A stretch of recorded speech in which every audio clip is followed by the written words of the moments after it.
Хүүхдүүдтэй зориулаад нэгэн гайхалтай анимашн орууллаа. Харин та бүхэн минь заавал лайк болон сабскрайба дараарай. Австралийн зэрлэг амьтны хүрээлэнд дэлхийн хамгийн үзэсгэлэнтэй амьтад амьдардаг. Хүүхдүүд тэднийг гайхан биширч байхдаа хүрээлэнгийн хамгийн алдартай амьтан болох Брэдтибой хэмээх Коалтай таарлтана. Гэвч Долорес нэртэй нэгэн охин илүү аюултай амьтдыг харахыг хүсэж аюулын байшин руу явах бөгөөд тэнд могоо болон уурсан матруудтай таарна.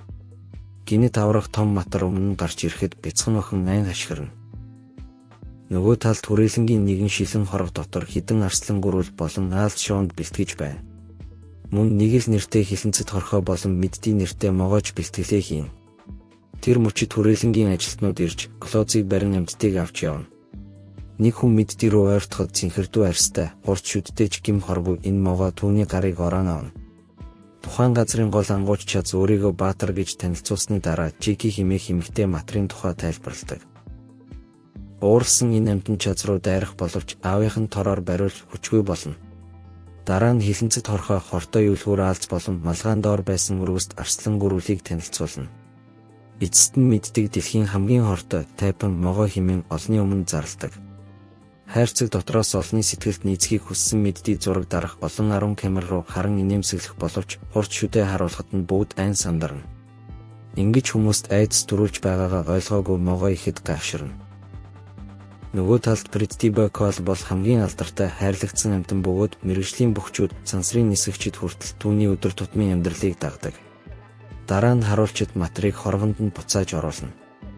Матар тоглох гэж дуугарах боловч харуулчид түүнийг үнэхээр уурлаж байна гэж андуурна.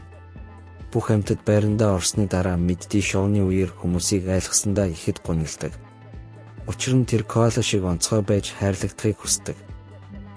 Үүнийг сонссон Жики тэдний ирсэн газрыг санагалцсан хэлнэ. Тэр газар нь уулаар дүүрэн бөгөөд тэд бүгд тэндээс ирсэн, тийшээ буцаж жинхэнэ гэр бүлтэйгээ уулзах боломжтой гэдэгт итгэдэг. Маргааш нь ангуучийн хүү бүх амьтдыг гинэт сэрээв. Зөвхөн Брэдтибой л өөрөө сэрж ажилтнуудаар нааш цааш зөөгдөн илдэг харьцааг мэдэрнэ.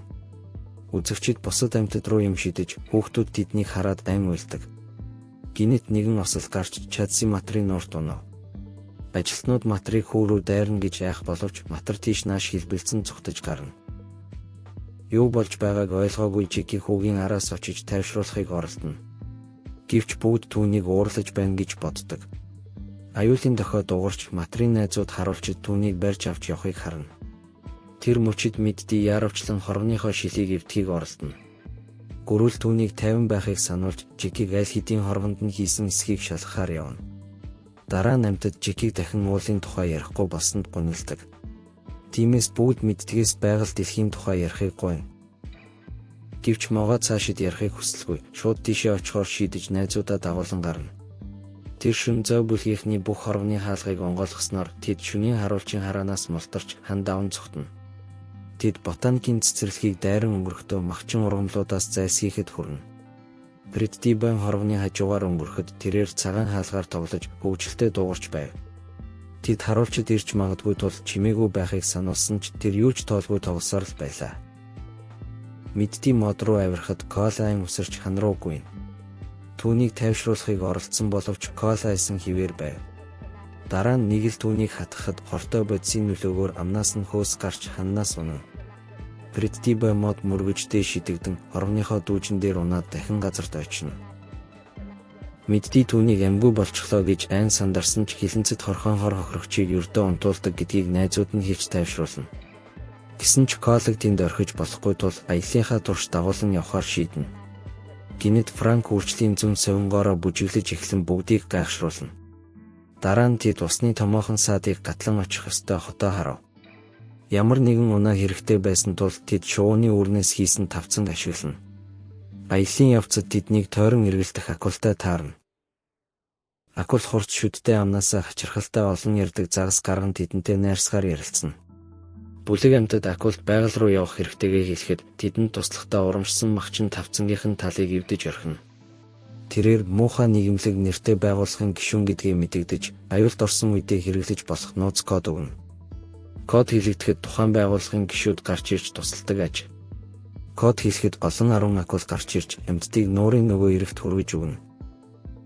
Хүрээлэнгийн ажилтнууд Чадтай хамт хорвнууд онгорхой байгааг олж мэдээд тэднийг зүхтэж коолыг хулгайлан авч явсан гэж бодно. Агнуурч Чад хүүгийнхээ хүсэлтийг биелүүлж зүхтагсдыг өөрийн гараар агнахаар шийднэ. Нөгөө талд амьтад голын эрэгт хүрч үүр цайхад акултай баяртай гэж хэлэн сална. Коол бүлгээс тусгаарлагдаж өөрийн замаар явхаар шийдэв. Гудамжаар алхахдаа бүгд өөрийг нь биширч байна гэж бодсон ч үнэндээ хан дээр түүнийг өвчтэй амьтан гэж бичсэн байснаас хүмүүс түүнээс айн зүхтэж байлаа. Хүмүүс түүнийг уурлаж байна гэж бодон бүсэлж эхлэв. Энэ үед бусад амьтад хогийн цэгт нуугдаж Бритдибаваас тусламж гуйхыг оролдов. Гэвч тэр аюулд орсныг мэдээд олон 10 хүн цагдаа нарт цугларав. Мэддий арга буюу муухай нийгэмлэг ийм нууц кодыг хэлнэ. Иргэд тэдэн рүү дайрах үед амьтад аль хэдийн бохир усны шуудуу руу орж амьдсан байв. Шуудуунд тэд хар бэлэвсэн нэртэй мянган аалзтай таарсан Франкийг ихэд баярлуулна. Тэдгээр аалзнууд нууц байгуулахын гишүүд байсан бөгөөд тэднийг гадагш гарахад туслана. Замдаа бүлгийн удирдагч аялыг түр зогсоосон ч асар их бохир ус гарч ирэн тэднийг хоолой дундуурч ирнэ. Усанд дасан амьтад хөвгөлтэйгээр серпинг хийж барилгын цахилгаан шатны агааржуулагчаар шидэгдэн гарна. Бритдибай шатны товчлоор дарснаар цахилгаан шат хяналтгүй уруудаж тэд Чад болон түүний хүүтэй нүүр тулна. Чад торгоо шидэх боловч амьтад гинэт ирсэн нэгэн эмэгтэй хувцсны дотор нуугдаж амжина. Гудамжинд гарсан Бритдибай барилгын том дэлгэц дээр өөрийнхөө дүрсийг харж машин замын гол зогсно. Хүмүүс түүнийг үхсэн гэж бодож байсныг тэр ойлгоно. Машинд дайруулахын даваан дээр мэддий биерээ чавх хийж нэглийг харун коолгийн амийг аварна. Агнуурч тэдэн рүү тайвшруулах сум харах гэсэн ч санамсаргүй өөр хүнийг онож амьтад мөсний тэргэнд зүхтэж амжина. Чад ядраад бууж өгөх гэж байсан ч хүүн машины дугаарыг нь тогтоож хөөхийг ятгана. Тэр хооронд зүхтагсад нэгэн аквариумтай сургалтын өрөөнд ирж ярддаг мэлхийтэй таарна. Мэлхий мэддгээс тэднийг явуулахыг гуйхад зой хорт амьтдын анхааруулгыг сануулсан ч мэддий түүнийг явуулна. Мэлхий талархснаа илэрхийлж буул руу хүрэх сургуулийн автобусыг зааж өгнө. Сургуулийн автобусанд суухын өмнө Бритдибай дахин гомдлож эхэлсэн тул нэг л түүнийг дахиад хатгаж унтуулна. Тэд автобус бүрийн доор нуугдаж скейтборд ашиглан зүүн унаагаа голж сууна. Агнуурч Чад сургууль дээр ирж хүүн мэдээлэл авахын тулд бусад хүүхдүүдийг занал хийлнэ. Чад хүүгээрээ машин жолоодуулж Бритдибай руу тайвшруулах сум харахад Коол бусдаа хаягдан автобусанд үлдэнэ. Хүүхдүүд Коолыг хөөрхөн гэж харж байтал бусад амьтад гарч ирж тэднийг айлгана. Чад автобусанд нэвтрэхэд амьтад суудлын доор нуугдана. Франк тоглоомн аалт шиг харагдсан тул Чадын анхаарлыг татаж Чад сутгаар цохино. Гэвч нэгэн охин тэднийг олж цүнхэндээ нууна. Чад охины цүнхийг булааж онгойлгосон ч дотор нь хинч байсангүй. Дараа нь Коолыг олж оюутнуудад түүнийг аюултай амьтад хөнөөсөн гэж хэлээд автобуснаас хайж орхино. Мэддий болон түүний нөхөд хавцлын ирмгээс Бритдибайг хайж байтал чулуугуулсаж тэд хадны доор хэвтэж буй найзыгаа олно.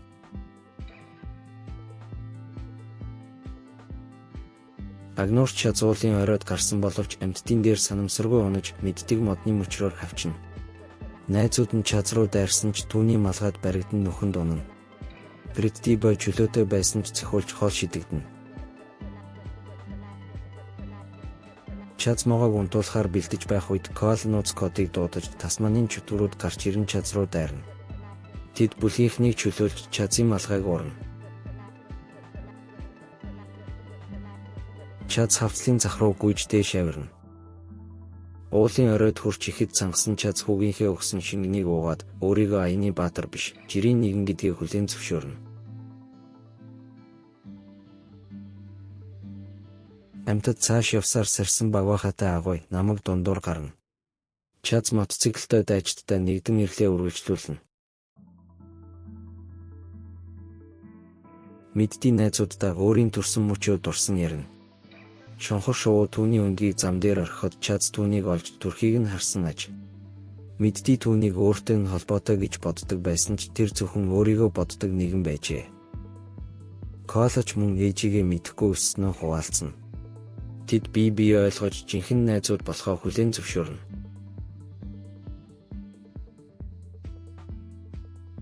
Маргааш нь Бритдибай өөртөөгөө адилхан Коолуудтай тааралдаж найзуудаа орхин тэдэнтэй нэгдэхээр шийднэ. Мэддий түүнийг өөрийг нь санана гэж итгэж байсан ч Кола зөвхөн өснийхээ авалтыг сайжруулах шингэн авахаар эргэж ирээд буцаад явчихна. Бүлгийнхэн ойн дундуур явсаар Жекигийн ярьсан уулыг олж өөрсдийн төрөл зүйлийн амьтдтай таарлтна.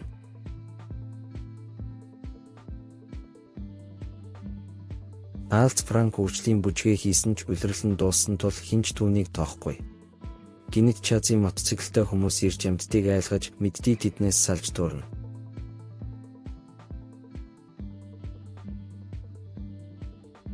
Чаз мэддэг барьж хайрцагт хийм машиндаа ачна. Чазын хүү могоон хайрцгийг машинаас гаргаж хайсан ч бусад найзууд нь Чазын машинд үлдсэн байлаа. Мэддий уулын бусад амьтдаас тусламж гуйсан ч тэд татгалзав. Харин Бритдибай тэдэнтэй нэгдэхээр хурч ирнэ. Тэрээр зөвхөн гадаад үзмжинд анхаардаг Колуудаас илүү жинхэнэ найзуудтайгаа байхыг илүүд үзжээ. Мэддий болон Бритдибай галын машин хүлэглэн Чазын араас хууна. Хөөцөлдөх явцад мэддий шатаар дамжин Чазын машин руу авирна. Нэг л мэддгээс уучлалт гуйж тэд өөр зүйлийн амьтад ч гэсэн нэгэн гэр бүл гэдгээ ойлгоно. Галын машин хяналтаас гарч хилэнцэд хорхой чангаар хашгиран хорвоны шилийг хагална.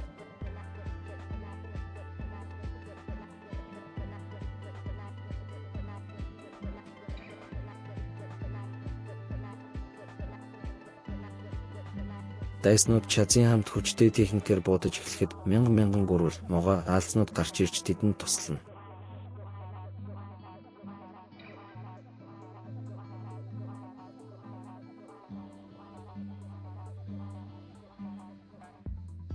Амьтад хамтран Чазын машиныг хавцал руу унахаас аварна. Мэддий болон Кола хамтарч Чаз болон түүний хүүг аюулаас суглан гаргана.